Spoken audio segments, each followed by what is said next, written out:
이번 시간부터는 본격적으로 사회복지제도의 유형에 대해서 공부를 할 텐데요. 기출문제를 보신 친구들은 알겠지만 이 복지제도의 유형과 관련한 표문제가 항상 출제되고 있습니다. 빠짐없이 출제 확률 100%다 라고 생각하시면 되고요. 내신, 모의고사, 수능 할 것 없이 반드시 한 문제는 여기서 출제가 되는데, 이 복지제도의 유형은요, 출제되는 경향이 여기에 나와 있는 표에 나와 있는 모든 개념들을 반드시 숙지를 하셔야 되고요. 이걸 바탕으로 또 계산을 하셔야 돼요. 그래서 개념과 표가 완벽하게 결합되어 있는 문제를 출제를 하기 때문에, 예를 들어서 성불평등 같은 경우에는 내용은 딱히 없었고 표를 통해서 계산하는 문제가 줄을 이뤘었잖아요.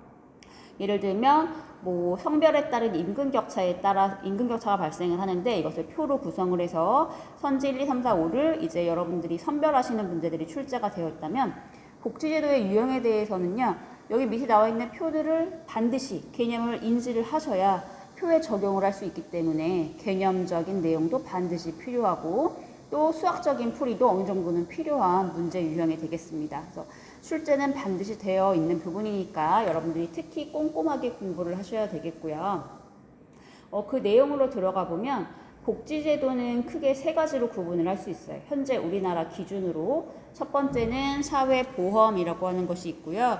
두 번째는 공공부조, 세 번째는 사회서비스라고 하는 것이 있어요. 근데 이 내용이 굉장히 방대하기 때문에 선생님이 하나하나씩 끊어서 영상을 촬영을 할 거예요. 그래서 이번 영상에서는 먼저 사회보험에 대해서 같이 공부를 해보도록 하겠습니다. 선생님이 고등학교 때는 선택 과목을 사회문화를 하지 않고 경제를 해서 그때는 이 과목을 배우지 않았어요. 근데 나중에 이제 임용 공부를 할 때 이 사회복지제도를 막 공부를 하다 보니까 안 와닿는 거야. 대학생이었잖아. 경제적 활동을 하지 않으니까 해봤자 뭐 가외 했겠죠. 근데 가외를 딱히 뭐 신고를 해서 세금을 내고 이런 것이 아니었기 때문에 이 복지제도를 공부한 게 잘 와닿지가 않았어요. 세금이랑 이 사회보험 나가는 거랑 구분도 딱히 잘 되지 않았고, 근데 요즘은 선생님이 이제 경제활동을 계속하면서 돈을 버니까 매달 월급 명세서를 받거든요, 나이스에.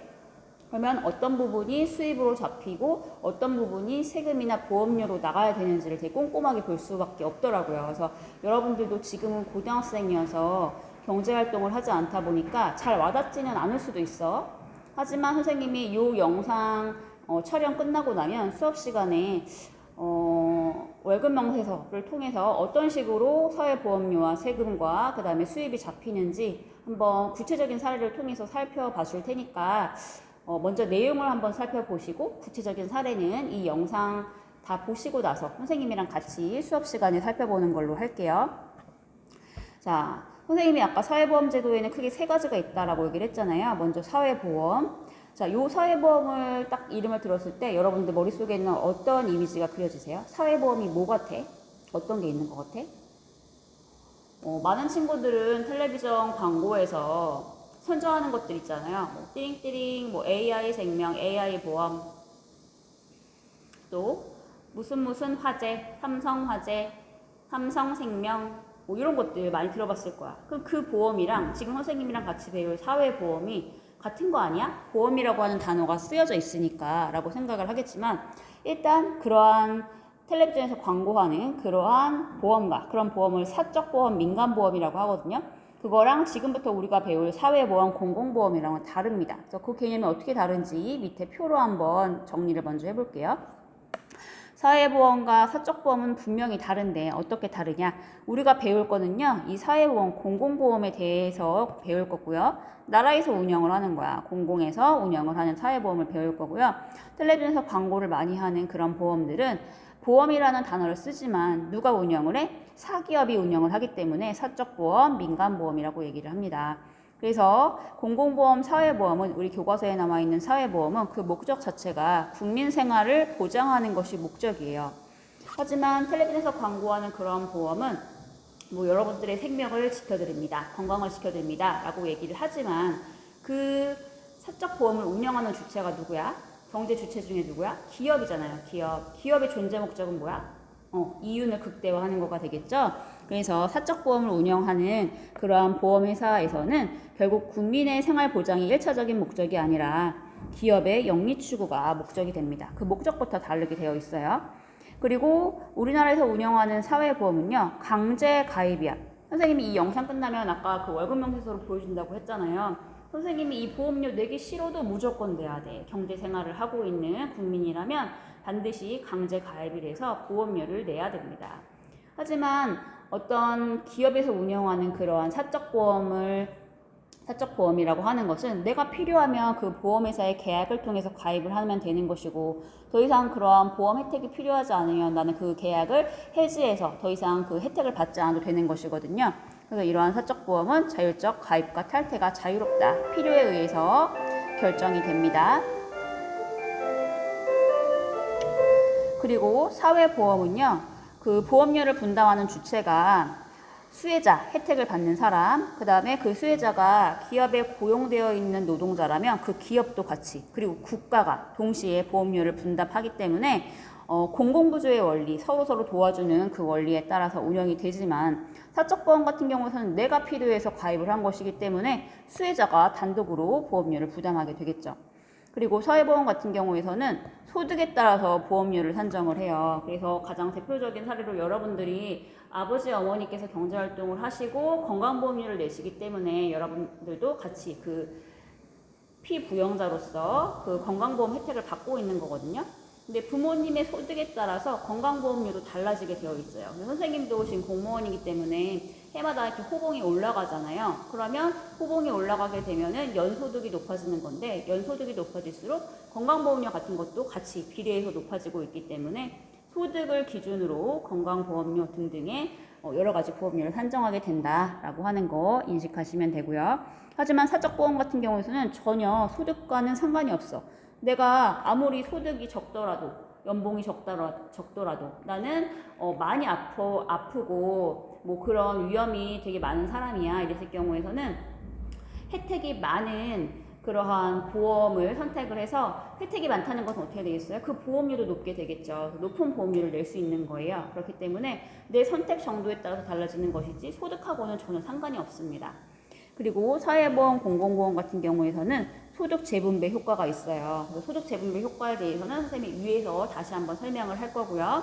하지만 사적보험 같은 경우에서는 소득 재분배 효과랑은 무관합니다. 왜냐하면 수혜자가 필요해서 본인이 그 보험회사에 가입을 해서 계약을 해서 보험회사와 그런 보험 계약을 맺어서 혜택을 보는 것이기 때문에 소득 재분배와는 전혀 상관이 없어요. 이 소득 재분배에 관해서는 선생님이 위에 있는 표에서 다시 한번 정리를 해줄 테니까 조금만 기다려 보세요.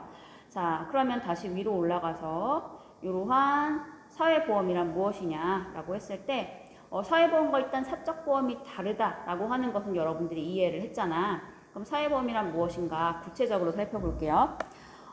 사람이 보통 몇 살까지 살까요? 요즘에는 뭐 100세 시대, 100세까지는 한다라고 했을 때 여러분들은 지금 청소년기를 지나고 있죠. 한참 이제 건강하고 뭐 아파도 뭐 감기 그 정도겠지만 사람이 이제 점점점 나이가 들어가면서 누구나 늙고 그 다음에 누구나 더 아플 수 있고, 그리고 사람은 결국에는 죽죠. 그쵸? 이것은 변하지 않는단 말이야. 즉 누구나 살면서 겪게 되는 질병이나 불의의 사고로 인해서 장애를 겪을 수도 있고요. 그리고 나이가 들어가는 것, 그 다음에 계속 일을 할 수 있는 게 아니잖아요. 우리나라에서는 60세를 전후로 해서 정년으로 이제 퇴직을 하게 되는데 실업 상태에 빠지거나 사람이 이제 결국에는 죽게 되죠. 이러한 미래의 위험에 미리미리 대처를 하기 위해서 사회보험을 운영을 하고 있습니다. 그래서 이러한 사회보험은 미래의 위험, 지금은 내가 아프지 않아, 지금은 늙지 않았어, 지금은 실업 상태가 아니야 라고 할지라도 이러한 수혜자로부터 혜택을 받는 사람들로부터 보험료를 미리미리 거두어 두었다가 지급사유가 발생을 했을 때, 장애가 발생을 했거나 갑자기 아프거나 또는 실업 상태에 빠졌을 때, 이런 발생을 했을 때 내가 돈을 미리 넣어두었었잖아요. 그 넣어두었던 거에서 비용을 다시 지급을 해주는, 나라에서 운영을 하는, 국가에서 운영을 하는 공공보험이다 라고 이해를 하시면 됩니다. 그래서 이러한 질병, 장애, 노령, 실업, 사망 등에 대해서는요, 각각의 이러한 국민연금에서부터 노인, 장기, 요양보험으로 구체화되어 있는 제도들이 있어요. 이 제도들은 선생님이 위의 내용 특징을 설명한 후에 다시 한번 밑에 가서 설명을 해주도록 할 거고요. 이 사회보험의 대상을 한번 보시면 사회보험은 모든 국민을 대상으로 합니다. 근데 모든 국민 중에서도 어떤 국민이야? 보험료 부담 능력이 있어야 돼. 위에서 뭐라 그랬어? 수혜자로부터 보험료를 미리 거두어 두었다라고 하니까 보험료를 낼 능력이 없는 사람들은 해당이 되지 않겠죠? 모든 국민 중에서 누구 보험료를 부담할 수 있는 사람들만이 대상이 됩니다. 그리고 여기서는 원칙적으로는 모든 국민을 대상으로 자산조사를 먼저 하는 게 아니라 모든 국민을 대상으로 하기 때문에 이것은 보편적 복지의 성격을 띈다라고 할 수 있겠습니다. 보험료를 낼 수 있는 사람이라면 누구나 혜택을 받을 수 있는 거, 사회보험은 보편적 복지의 성격을 띈다. 자, 비용 부담 다시 한번 보시면요. 수혜자, 혜택을 받는 사람, 그리고 그 수혜자, 피보험자가 만약에 어떠한 회사에 다니고 있다 그랬을 경우에는 그 사용자, 사업자, 사장까지 기업에서 내주기도 하고요. 그 다음에 국가가 특히 어떻게 한다? 공공부담을 한다라고 얘기를 합니다. 그리고 예를 들어서 부모님께서 회사에 다니시는 게 아니라 자영업을 하셔요. 그랬을 경우에서는 수혜자, 사용자를 대신할 수 있는 자영업자 본인과 국가가 이렇게 해서 비용을 부담하게 되겠죠. 비용을 부담하는 주체가 혼자 하는 것이 아니라 공공이 같이 도와주는 것이구나, 공동 부담을 하는 것이구나, 그 부분을 이해하는 게 중요합니다. 자, 이러한 사회보험의 특징을 한번 보시면 아까 선생님이 말했죠. 선생님이 월급을 받으면 나는 이 보험료를 내기 아까워. 지금 너무 건강해. 병원에 절대 가지 않아. 이래서 나는 건강보험료 내지 않을 거야. 이렇게 할 수 없습니다. 반드시 누구나 사람은 아플 수 있고 말했죠. 아까도 누구나 장애를 겪을 수 있고 누구나 실업상태에 빠질 수 있기 때문에 미리미리 보험료를 내놓는 거예요. 그래서 경제활동을 하는 소득이 있는 사람이라면 반드시 강제가입, 의무가입을 해야 되고요. 그 상호부조의 성격이라고 하는 것은 앞서서 얘기한 요 차원 때문에 그런 거예요. 상호부조, 서로 돕는다라고 하는 거, 여러분들 부조금이라는 단어 들어봤잖아. 서로 도와주는 것은 수혜자, 사용자, 국가가 공동 부담을 하게 되고요. 또 하나 어떤 차원으로 생각을 해보냐면 선생님이 좀 구체적으로 여러분들이 건강보험 혜택을 많이 받으니까 요 사례를 한번 사례로 한번 들어보도록 할게요. 이게 국민건강보험공단이야.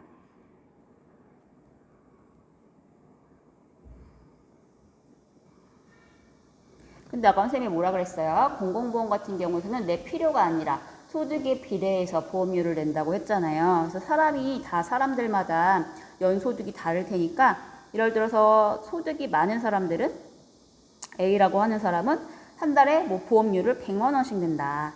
또 B라고 하는 사람은 그 사람 A라고 하는 사람보다는 소득이 적기 때문에 50만 원이라고 하는 보험료를 낸다. C라고 하는 사람은 그 A, B에 비해서 더 적은 소득을 올리기 때문에 10만 원의 건강보험료를 낸다. 이것은 이제 매달 이렇게 국민건강보험공단에 지급을 하고 있거든요. 근데 이 A, B, C라고 하는 사람이 예를 들어서 아팠어. 감기에 걸렸어. 그래서 병원에 갔단 말이야. 그러면 병원에서 의료 서비스를 받겠죠?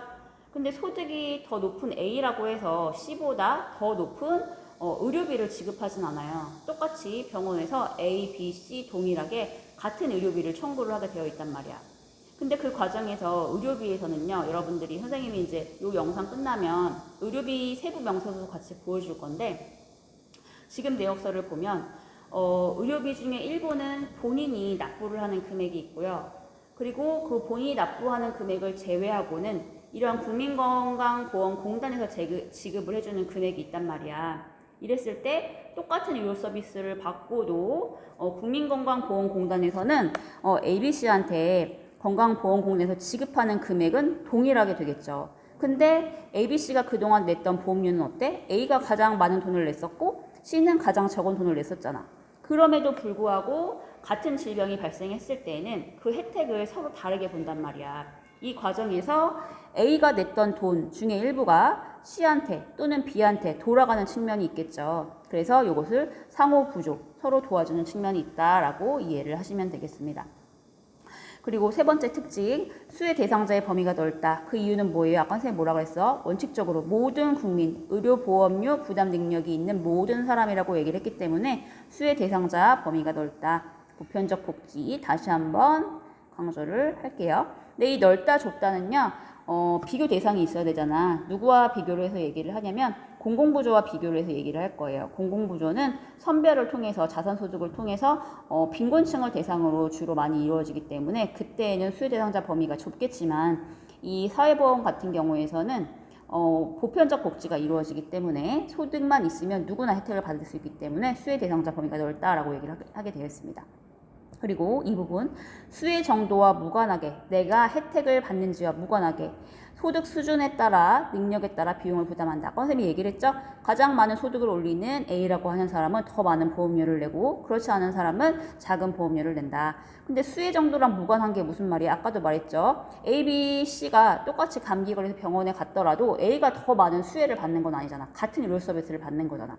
그렇기 때문에 수혜 정도와 무관하게 의료 서비스를 받아서 건강보험공단에서 지급해주는 비용은 똑같다는 얘기예요. 그렇기 때문에 수혜 정도와 무관하게 능력에 따라서 비용을 부담하게 된다. 이 과정에서 소득 재분배 효과가 있다. 선생님이 설명했던 이 그림과 연결해서 이해를 하시면 조금 더 잘 이해가 될 것 같습니다. 그리고 수혜자와 부담자가 일치한다. 아까 보세요. A라고 하는 사람이 건강보험공단에 돈을 계속 냈다가 질병이 발생했을 때 건강보험공단으로부터 지급을 받게 되는 거잖아요. 그러다 보니까 수혜자와 부담자가 일치한다. 혜택을 받는 사람과 돈을 내는 사람 AA 같았죠. 그래서 일치한다라고 이해를 하시면 되겠고요. 그리고 근로의욕을 증진해주는 이유는 내가 아까 뭐라 그랬어요? 미래의 위험에 대비해서 건강보험료를 미리 내주고 있다고 했잖아요. 그래서 갑작스러운 질병이나 장애나 실업이 발생을 하더라도 내가 미리미리 이런 보험료를 내놨기 때문에 그러한 불의의 상황이 발생을 했을 경우에는 혜택을 받을 수가 있겠죠. 그래서 안심하고 일을 할 수 있기 때문에 근로의욕을 증진시킨다라고 얘기를 합니다. 그리고 사전 예방적 성격이라고 하는 것도 그러한 일들이 발생을 하기 전에 질병, 장애, 노령, 실험, 사망 등이 발생하기 전에 미래의 위험에 미리 대처를 한다라고 했기 때문에 사전 예방적 성격이 강하다라고 이해를 하시면 되겠어요. 그리고 아까 선생님이 처음에 얘기를 했던 것처럼 국민연금, 고용보험, 국민건강보험, 산재보험, 노인장기요양보험에 대해서는 선생님이랑 영상을 통해서 교과서를 통해서 같이 한번 살펴볼 테니까 표에 대한 내용 설명은 일단 사회보험에 대한 설명은 여기까지 하도록 할게요. 그리고 선생님이랑 같이 국민연금부터 노인장기요양보험에 대한 영상 보시고 공공부조에 대한 설명 이어가도록 하겠습니다.